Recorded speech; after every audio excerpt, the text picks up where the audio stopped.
Hello everyone. अपने last lecture में हमने डिस्कस किया था क्लोरोफिल के स्ट्रक्चर को और फिर हमने देखा था कि फोटोसिंथेटिक पिगमेंट्स जो होते हैं वो अलग अलग टाइप के ऑर्गेनिजम्स में कहाँ प्रेजेंट होते हैं। तो आज हम उसी टॉपिक को फिर आगे बढ़ाते हुए डिस्कस करने वाले हैं फोटोसिंथेटिक यूनिट के बारे में।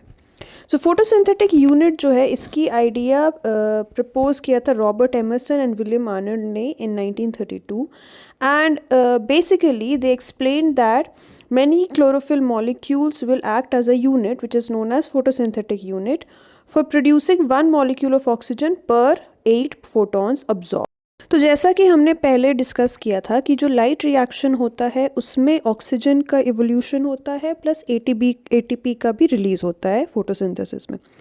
ये जो फोटोसिंथेटिक यूनिट्स होते हैं ये बेसिकली क्लोरोफिल मॉलिक्यूल्स या पिगमेंट मॉलिक्यूल्स के ग्रुप को बोला जाता है जो कि लाइट को अब्जॉर्ब करके फोटॉन्स के फॉर्म में, जो कि लाइट का यूनिट होता है, उसको अब्जॉर्ब करके पर 8 फोटॉन्स एक मॉलिक्यूल ऑक्सीजन रिलीज़ करता है।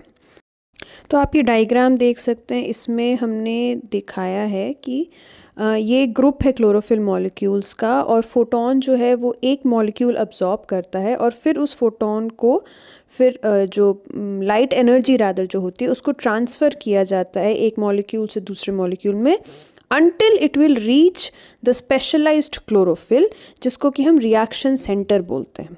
ओके, तो इन सब के बारे में हम आगे डिस्कस करने वाले हैं।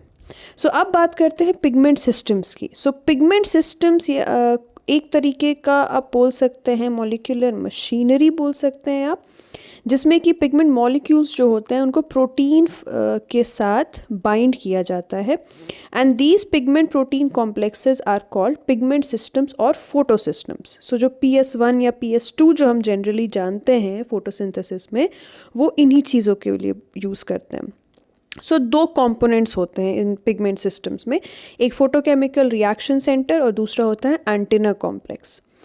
फोटोकेमिकल रिएक्शन सेंटर क्या है? This is the protein pigment complex that carries out photochemical reaction and they are of two types. First is iron sulphur type reaction centre जिसको हम PS1 बोलेंगे और दूसरा होता है pheophytin quinone type reaction centre जिसको PS2 बोला जाता है। ओके, ये जो रिएक्शन सेंटर होता है ये वो मॉलिक्यूल होता है या वो क्लोरोफिल मॉलिक्यूल होता है जिसमें कि जो बेसिक फोटोकेमिकल रिएक्शन हो वो सारे इन्हीं मॉलिक्यूल्स में या इन्हीं रिएक्शन सेंटर्स में होते हैं।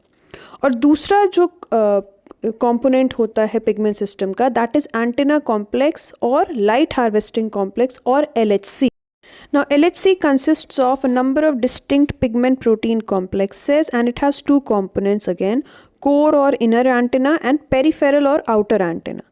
The antenna complex captures light energy and feeds it to the reaction center by a process which is called resonance energy transfer.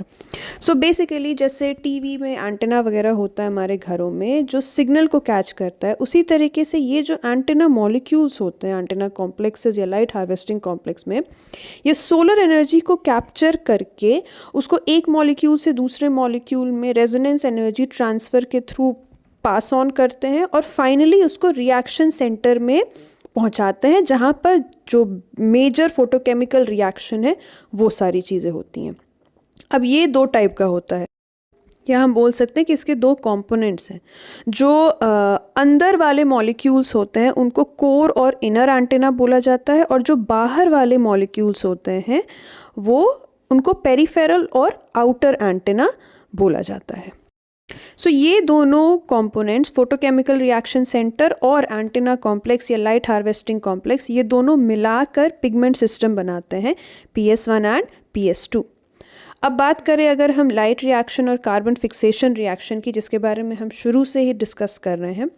Light reaction is a light dependent phase, मतलब इसके लिए light या solar energy की ज़रूरत पड़ती ही है।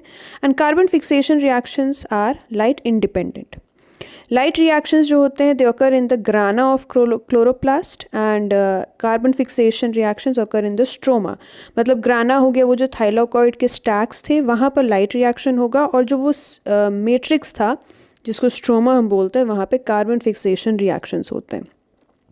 Light reactions में फोटोकेमिकल रिएक्शन होता है क्योंकि लाइट पिगमेंट सिस्टम्स इन्वॉल्व रहते हैं, और कार्बन फिक्सेशन रिएक्शन में केमिकल रिएक्शन होता है जिसमें कि ATP और NADPH को यूटिलाइज करके कार्बन डाइऑक्साइड को रिड्यूस किया जाता है.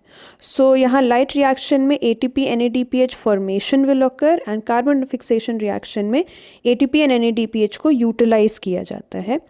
फाइनली लाइट रिएक्शन में वाटर का ऑक्सीडेशन होगा और कार्बन फिक्सेशन रिएक्शन में कार्बन डाइऑक्साइड को रिड्यूस किया जाता है.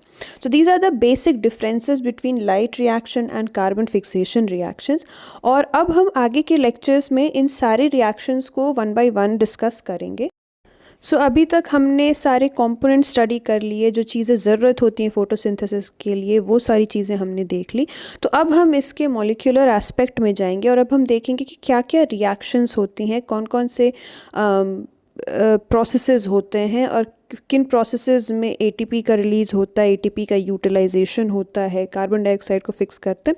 मतलब अब हम धीरे धीरे करके फोटोसिंथेसिस को और डेप्थ में पढ़ेंगे. सो बने रहिएगा मेरे साथ और हम आगे के लेक्चर्स आपके लिए ऐसे ही लाते रहेंगे. तब तक के लिए bye bye and study well, have a great day.